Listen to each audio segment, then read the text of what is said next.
चलिए दोस्तों, अब बात करते हैं टिहरी रियासत के समय जो न्याय प्रणाली प्रचलित थी उसके बारे में। दोस्तों, न्याय प्रणाली के बारे में बात करें तो स्वतंत्र में जैसा कि राजा सर्वोच्च न्यायाधिकारी होता था और पवार शासन में भी यही व्यवस्था सामान्य रूप से चलती थी। दोस्तों, जो न्याय व्यवस्था टिहरी रियासत के समय थी, सामान्य रूप से वही व्यवस्था जो थी वो पवार शासकों में भी चलती थी।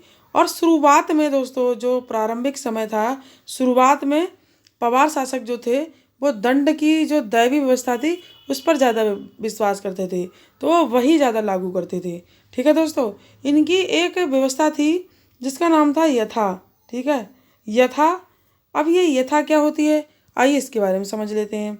दोस्तों, लोहे का एक टुकड़ा होता था जिसे गर्म किया जाता था, और गर्म करने के बाद जो भी अपराधी होता था, मतलब जो भी अभियुक्त होता था, उस अभियुक्त के हाथ पर क्या बोलते हैं, वो गरम गरम टुकड़ा होता था, वो रख दिया जाता था।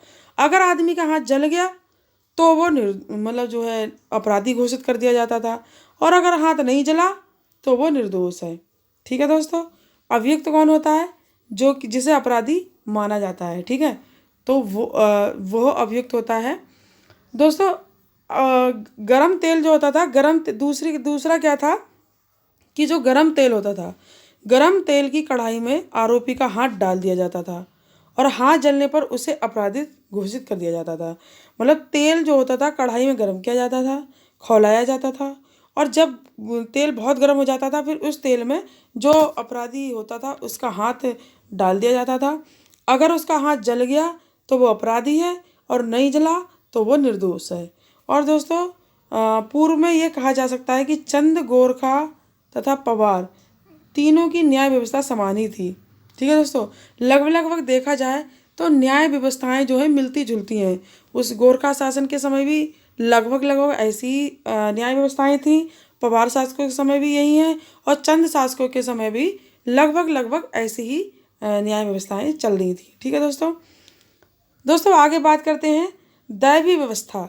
दैवीय व्यवस्था क्या थी, उसी दशा में प्रयुक्त होती थी जब उसके साक्षी नहीं होते थे।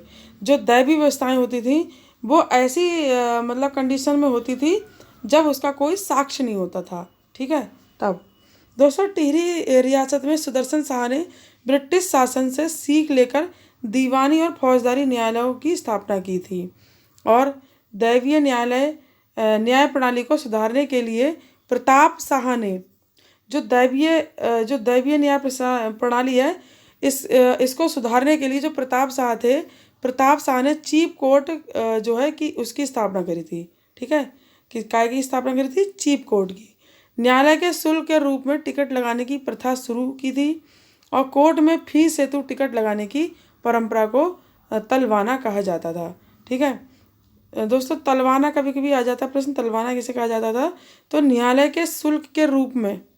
ठीक है, न्यायालय के शुल्क के रूप में टिकट लगाने की जो प्रथा शुरू की गई थी कोर्ट में, फीस के टिकट हेतु लगाने की जो परंपरा थी उसे तलवाना कहा जाता था। ठीक है दोस्तों, नरेंद्र शाह के संरक्षण में कमेटी के अध्यक्ष म्यूर ने 1917 में लिखित न्याय व्यवस्था हेतु नरेंद्र हिंदू लॉ का निर्धारण किया था। दोस्तों, कुछ राजाओं ने इन व्यवस्थाओं को सुधारने की भी कोशिश की है, और उन्होंने इन व्यवस्थाओं को सुधारने के लिए कई एक न्यायालय वगैरह के इस तरह की कुछ लॉ वगैरह इस तरह की व्यवस्थाएं शुरू करी। उन्हीं में से एक नरेंद्र शाह जो थे, नरेंद्र शाह के संरक्षण में कमेटी के अध्यक्ष म्यूर थे।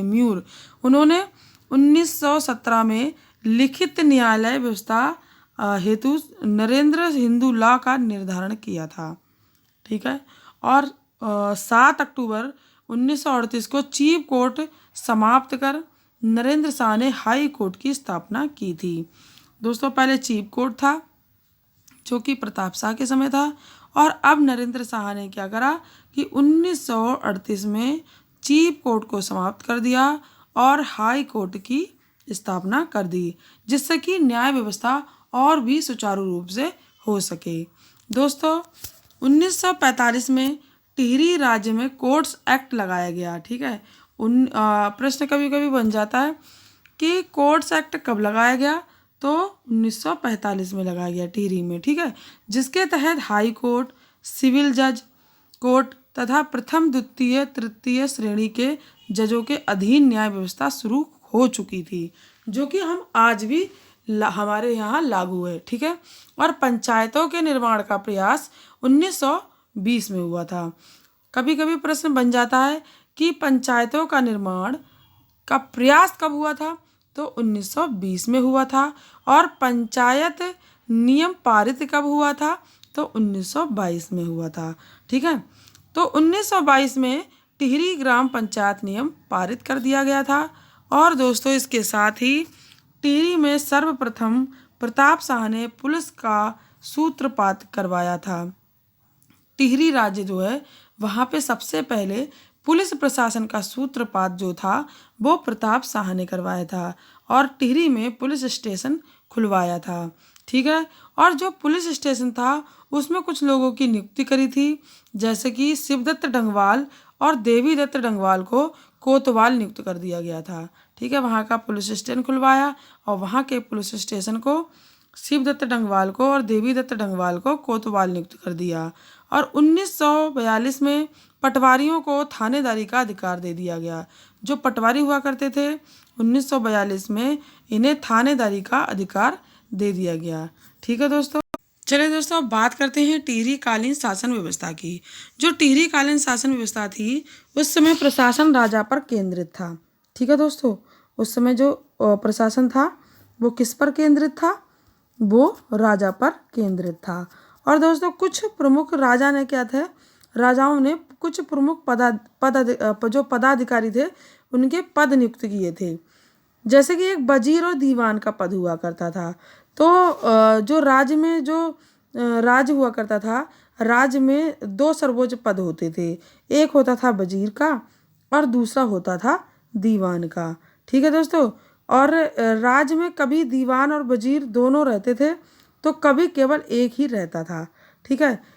मतलब राज्य हुआ करता था, राज्य में कभी कभी तो वजीर और दीवान दोनों की नियुक्ति दोनों रहते थे, कभी कभी दोनों में से कोई एक रहता था। और जब भी कोई एक रहता था तो वो दूसरे का कार्य भी देखता था, ठीक है दोस्तों। और इसके दोस्तों दूसरा पद होता था थानादार का, ठीक है, थानादार या फिर थानेदार कह सकते हैं दोस्तों। ये सुदर्शन शाह के समय राज्य में 4 थानों का बंटवारा करा गया था, ठीक है, और जिसका प्रमुख हुआ करता था थानादार, मतलब थानेदार। और दोस्तों ये जो थाने थे वो पट्टियों में बटे हुए थे और जो ऐसे गांव जो पट्टियों के अंतर्गत नहीं आते थे उन्हें फुटकर गांव कहते थे उस वक्त, ठीक है। क्या कहते थे, फुटकर गांव। दोस्तों इसके साथ ही एक पद हुआ करता था सुपरवाइजर का। दोस्तों सुपरवाइजर का जो पद हुआ करता था वो परगने की व्यवस्था करने वाला अधिकारी जो होता था उसको सुपरवाइजर कहते थे, ठीक है दोस्तों। और ये जो पद होता था ये ब्रिटिश गढ़वाल के कानूनगो के समान होता था, ठीक है। जो ब्रिटिश गढ़वाल के कानूनगो हैं उनके मतलब उनके बराबर का पद हुआ करता था ये। फिर दोस्तों एक पटवारी का पद हुआ करता था। दोस्तों इसके बाद एक पद हुआ करता था पटवारी का, ठीक है। पटवारी का जो विभाग होता था वो राजस्व विभाग से संबंधित था। ये माल विभाग का अधिकारी हुआ करता था, ठीक है दोस्तों। और फिर प्रधान, एक प्रधान का पद होता था। जो प्रधान होता था वो गांव के मुखिया को प्रधान और थोकदार कहा जाता था। जो गांव का मुखिया होता था, ठीक है, तो मुखिया को जो है प्रधान कहा जाता था और उन्हें थोकदार भी कहते थे, ठीक है। क्या कहते थे, थोकदार। तो ये कुछ पद हुआ करते थे, ठीक है दोस्तों, टिहरी रियासत के समय के। और दोस्तों कुछ राजा हुए जिन्होंने ये पद चुने थे, नियुक्त करे थे। आइए उन पर एक दृष्टि डालते हैं। सबसे पहले हम देखते हैं सुदर्शन शाह। सुदर्शन शाह के ने जो थे वजीर का पद भी अपने शासनकाल में रखा था और दीवान का पद भी। इनके यहाँ जो वजीर था वो था दुर्गादत्त पैन्यूली एवं धर्मदत्त बिजलवाड़, ठीक है दोस्तों। और जो दीवान था वो था ज्वालादत्त बहुगुणा। दोस्तों एक भवानी शाह थे, भवानी शाह के समय सिर्फ एक दीवान का पद रहा और जो दीवान थे वो थे श्री कृष्ण पैन्यूली एवं श्रीचंद राणा। ठीक है। इसके साथ ही जो प्रताप शाह थे, प्रताप शाह के समय में क्या हुआ कि श्री वजीर का पद रहा, सिर्फ दीवान का पद नहीं रहा। तो जो वजीर थे वो थे श्रीचंद राणा एवं केवल राम रतूड़ी और मियाँ हुकुम सिंह गुलेरिया। ठीक है दोस्तों। इसके साथ ही कीर्ति शाह थे। कीर्ति शाह के समय पर भी वजीर का पद रहा, दीवान का पद नहीं रहा। और इनके यहाँ पे कीर्ति जो वजीर था वो कौन था, हरी सिंह गुलेरिया और श्री कृष्ण रतूड़ी। ठीक है। इसके साथ ही नरेंद्र शाह जो थे, नरेंद्र शाह के समय जो था वजीर का पद नहीं रहा और दीवान का पद रहा। दीवान कौन थे, भवानी दत्त उनियाल एवं चक्रधर जुआल। तो दोस्तों ये कुछ जो थे राजाओं के द्वारा चुने हुए नियुक्त करे गए पद थे। अगले सेक्शन में हम टिहरी रियासत की राजस्व व्यवस्था और वन व्यवस्था के बारे में बात करेंगे। दोस्तों मानवेंद्र शाह जो राजा था वो पवार वंश का अंतिम शासक था। तो कभी कभी क्वेश्चन बन जाता है कि जो मानवेंद्र शाह था वो कौन सा राजा था, कौन से नंबर का राजा था, या फिर पवार वंश का अंतिम शासक कौन था। तो वो मानवेंद्र शाह को ही माना जाएगा। ठीक है दोस्तों, नमस्कार।